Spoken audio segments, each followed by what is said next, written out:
Oi, gente, tudo bem? Começa agora o primeiro podcast Clube Pet, um canal de dicas e informações sobre esse mundo apaixonante que é o mundo pet. E aqui comigo a nossa convidada, a médica veterinária Ana Clara Diatino. Hoje vamos falar de como aumentar a imunidade do seu pet. Ana, seja muito bem-vinda. Bom dia, Su. Muito obrigada. Sempre muito bom estar aqui com vocês, conversando um pouquinho e ensinando o pessoal de casa como cuidar melhor do pet. Até porque ninguém quer que o seu bichinho de estimação fique doente, né? Exatamente, né? É fundamental a gente ter todos os cuidados possíveis para evitar que isso aconteça. Então vamos lá, antes de tudo, o que é um pet saudável? Olha, acho que o mais óbvio da gente pensar, Su, é aquele pet que está sem nenhuma doença, né? Então, sem o que a gente vê no clássico, de com febre, ou alguma respiração ruim, algum probleminha no coração, alguma coisa, né? Mas a gente tem que pensar também que é um pouco mais amplo do que isso. A gente envolve bem-estar, então envolve também condição corporal. Então, um pet saudável, além dele não estar com doença, ele também não pode estar sofrendo algum tipo de estresse constante, né? Ou às vezes estresse na casa, ou às vezes muito frio no local que ele está, o local estressante. E também em relação ao score corporal. Então, às vezes ele está muito magrinho ou ele está com uma obesidade. Isso também entra na parte do bem-estar, né? Um animal saudável que a gente diz é um animal que está no score corporal ideal. Nem gordinho e nem muito magrinho.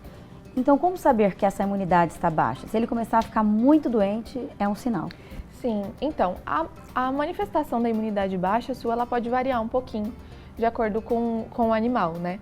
É igual na gente, geralmente nos humanos manifesta com alguma gripe, né? Às vezes a gente fica mais resfriadinho, só a gente, o pessoal da nossa volta não fica. E nos animais também pode acontecer a mesma coisa, né? Nos cães a gente tem as tosses dos canis, que pode ocorrer, eventualmente. E nos gatos a gente tem um complexo respiratório felino, que também pode ocorrer, né? O complexo, ele pega toda a parte respiratória, também um pouco da parte ocular, com aquelas remelinhas e tudo mais. Não é exclusivo de pets que não estão com a imunidade baixa, né? Às vezes tem algum outro fator que às vezes que está ali no ambiente e não necessariamente é por causa de uma imunidade baixa, mas pode acontecer sim. A gente tem outras manifestações também, por exemplo, na pele, muito mais comum em cães. Geralmente aparecem umas pápulas, que a gente chama, que é como se fosse umas espinhas mesmo, na barriguinha, né? Principalmente animais mais jovens, nenéns, a gente vê bastante acontecer e é um sinal de imunidade baixa, né? Você pensar que a pele é a primeira barreira, então se está passando a pele, está fazendo uma infecção ali, é porque tem algum problema. Tá certo. Agora, quais alimentos do cotidiano que os pets podem comer além da ração? Existe algo que acaba contribuindo para esse aumento de imunidade? Olha, se a gente pensar na alimentação junto com a imunidade, a alimentação balanceada, que é o caso das rações da Matsuda, ela já é completa. E ela não precisa de nenhum complemento, porque ela tem todas as vitaminas, todos os minerais, carboidratos, gorduras, proteínas que ele precisa, né? E o nosso corpo ele é formado por várias células e essas células elas precisam de nutrientes, de fontes de energia. E é daí que nós e os pets pegamos essa energia, né? Dos alimentos, dos macroalimentos, como o carbo, a gordura e a proteína, e dos micro também, que são muito importantes. Então, por exemplo, as vitaminas e os minerais, porque além da energia, a gente precisa de como se fossem catalisadores das reações químicas que acontecem no organismo. E essas vitaminas e esses minerais entram nessa parte. Então, por exemplo, para uma célula de defesa, né, um glóbulo branco, ir lá e pegar o patógeno, pegar o agente que entrou no corpinho, ele precisa estar fortalecido, ele precisa vai desenvolver vários mecanismos, e esses mecanismos eles precisam dessas vitaminas e desses minerais para ser efetivamente combatido esse patógeno, ou enfim, algum desafio que ele esteja enfrentando, sabe? Então entra nessa parte.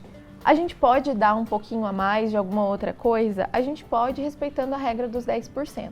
Né? Então, 10% do consumo diário de quilocalorias que ele vai ingerir pode ser reservado em algum outro alimento que você quer, porque às vezes a gente quer agradar eles, né? A gente quer dar um pouquinho. Tem aqueles animais que ficam pedindo, né? Você está comendo alguma coisa, ele está ali pedindo, aí você olha para aquela carinha, fica com dó. Fala, o que tem, né? Dá só um pedacinho, dá só um pouquinho.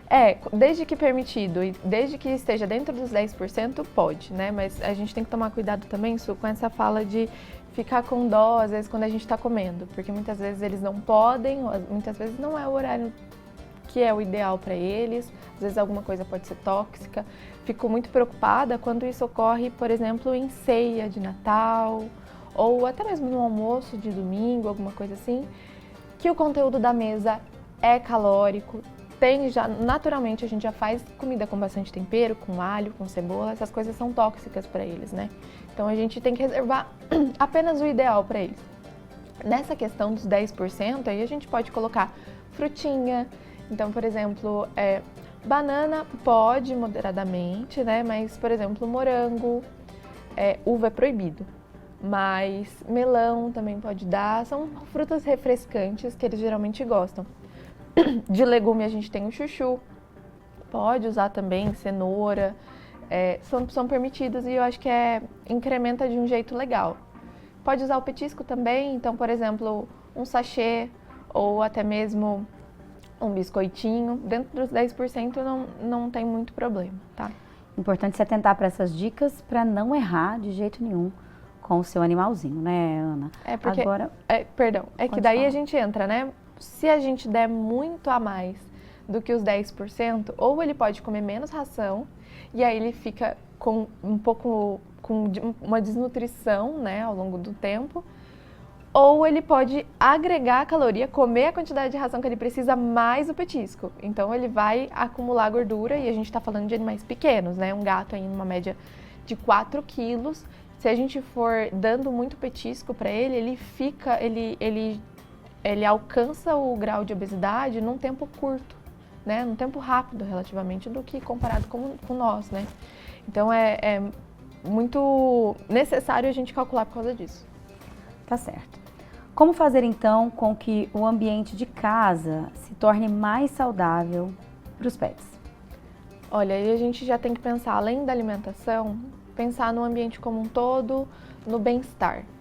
Então, por exemplo, lá no começo eu comentei sobre o bem-estar em casa, né? Se ele está enfrentando situações que são estressantes para ele, e isso pode ser desde dormir fora de casa passando frio ou alguma outra pegando chuva, isso já é um evento estressante, tá?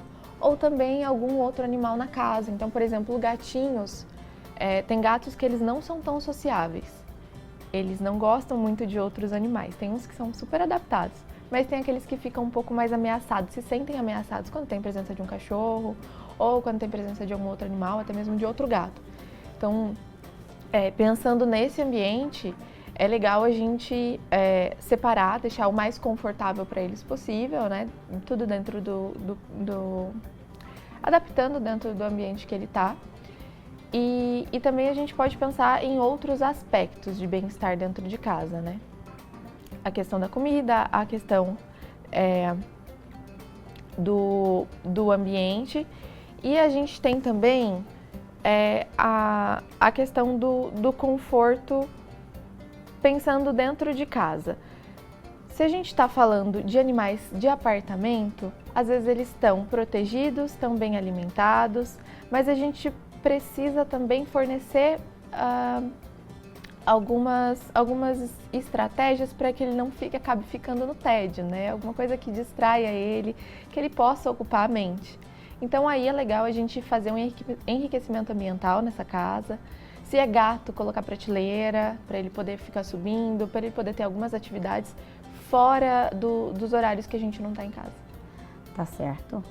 É muito importante se atentar para essas coisas também, principalmente porque você já comentou comigo que esses animais podem acabar ficando ansiosos, podem acabar ficando estressados, e isso não acontece só com a gente humano, isso acontece com eles também, né? Sim, e se a gente fica estressado, ou às vezes a gente fica um pouco ansioso com a nossa rotina, imagina eles que às vezes tem que ficar em casa sem fazer nada o dia inteiro, não tem muitas atividades, né? Daí é importante a gente fazer esse enriquecimento. Os exercícios físicos, Ana, eles podem ajudar? Quais são aqueles que os pets podem fazer que vai ajudar na saúde deles e também para que não aconteça esse estresse que acaba sendo também, está totalmente relacionado à saúde, né? Sim. A gente tem que sempre pensar em preservar a massa magra, né? A gente consegue fazer isso através da alimentação e também através de movimentação, exercício físico, certo? Para cães, eu acho que é o mais fácil, que eles estão super adaptados, né? Bem fácil de fazer com eles, que seriam os passeios, a brincadeira de jogar bolinha. Hoje em dia, você encontra muito mais fácil parquinhos para levar os cães, né? Então é legal, é até muito bom, porque eles fazem interação com outros animais, né? Então, desde que estejam todos saudáveis ali, ninguém tenha nenhuma doença que possa passar para o outro, tá tudo certo. E já é um exercício físico, né? Que eles ficam brincando. Gato é um pouco mais difícil, né? Para passear com gato não é tão fácil.